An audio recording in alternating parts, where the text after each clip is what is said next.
The Return.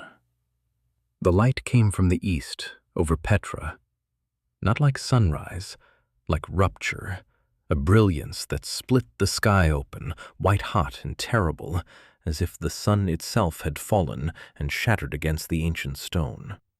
Those directly beneath it never knew. One moment they were, the next they simply weren't. Ash and silence. Further out, the burning began. Skin blistered, eyes boiled, screams rose and died in throats that could no longer hold air. But some, a scattered few, felt only wind, a breath, really, gentle, almost tender. They stood untouched amid the carnage, blinking, not understanding why they still drew breath when everything around them smoldered. The explosion hung in the sky like nothing physics could explain. Colors bled through it, rainbow fractured through water, prismatic and alive, swirling through clouds that parted as if pushed aside by invisible hands. And there, suspended in the wound of the heavens, a platform. White, solid, impossible. A figure stepped to its edge.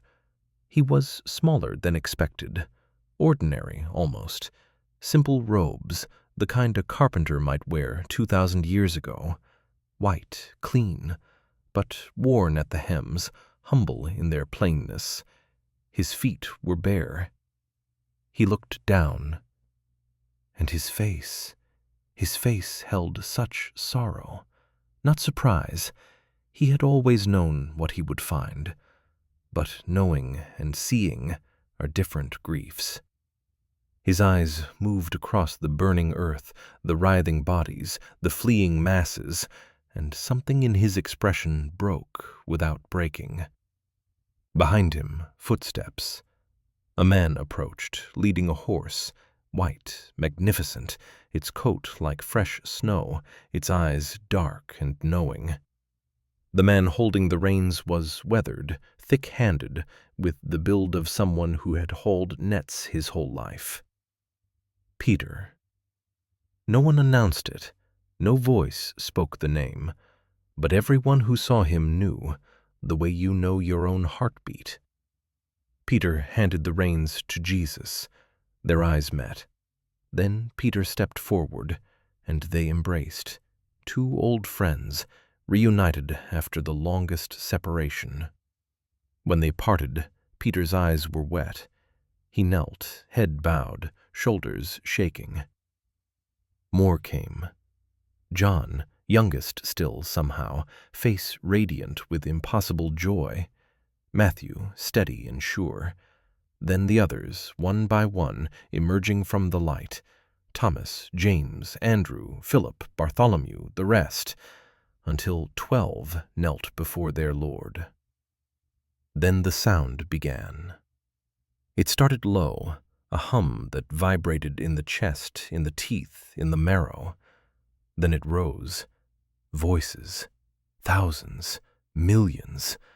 An arena of angels materialized behind the platform, rank upon rank, wings of light, and faces too bright to look upon directly. "Glory to God in the highest!" The words weren't heard so much as felt, a pressure wave of praise that flattened what remained standing on the earth below. And then, the blood. It began at his hem, a stain spreading upward, red, deep red, soaking through the white linen as if rising from within him.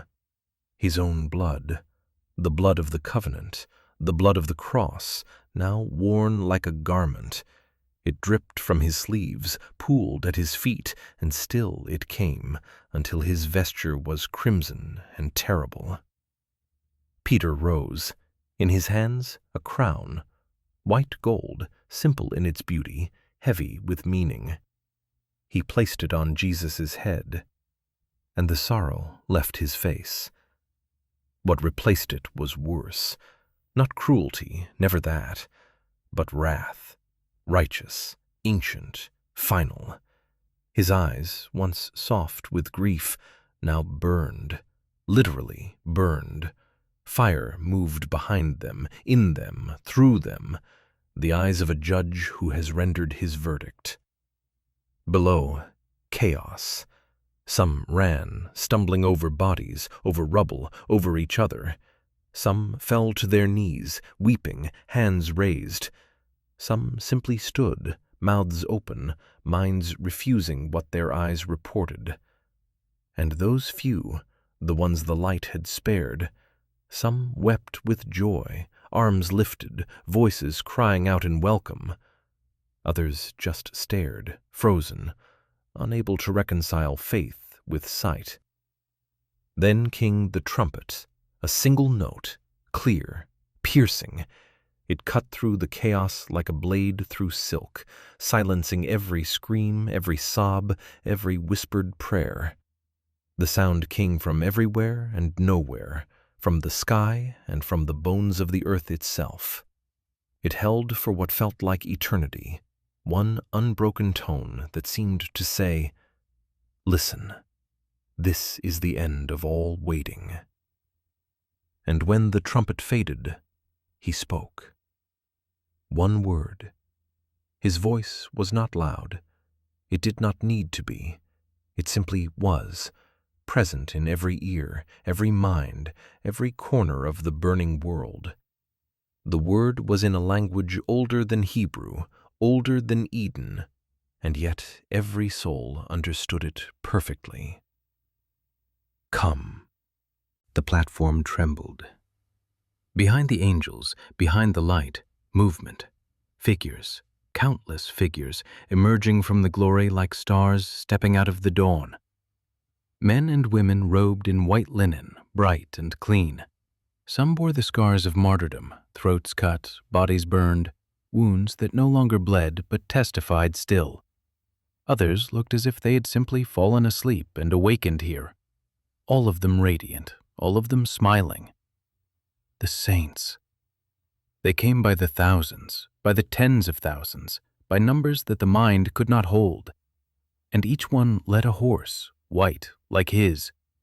They assembled behind him in ranks that stretched beyond sight, an army with no weapons but their presence, no armor but their righteousness. The apostles rose from their knees. Peter mounted first, taking his place at the Lord's right hand, John at his left. The others fell in behind, 12 generals of an infinite host. And still they came, the great cloud of witnesses, every believer who had ever lived and died in faith, now alive, now here, now ready. The angels parted, creating a corridor of light. The army of heaven waited, silent, still, their eyes fixed on their king. Jesus swung onto the horse. The animal pawed the cloud once, eager. As he settled into the saddle, something caught the light. There, on his thigh, where the blood-soaked robe had fallen open, letters, burning, golden, not written by any human hand, but seared into his very flesh, as if branded by the finger of God himself. King of Kings, Lord of Lords. The words pulsed with light, readable from the earth below, readable from the farthest edge of the heavenly host. A title, a declaration, a verdict already rendered. He looked down one last time.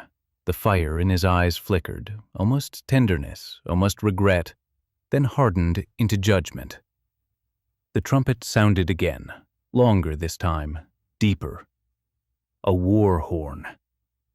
Behind him, the armies of heaven, a river of white and light pouring down from the wound in the sky.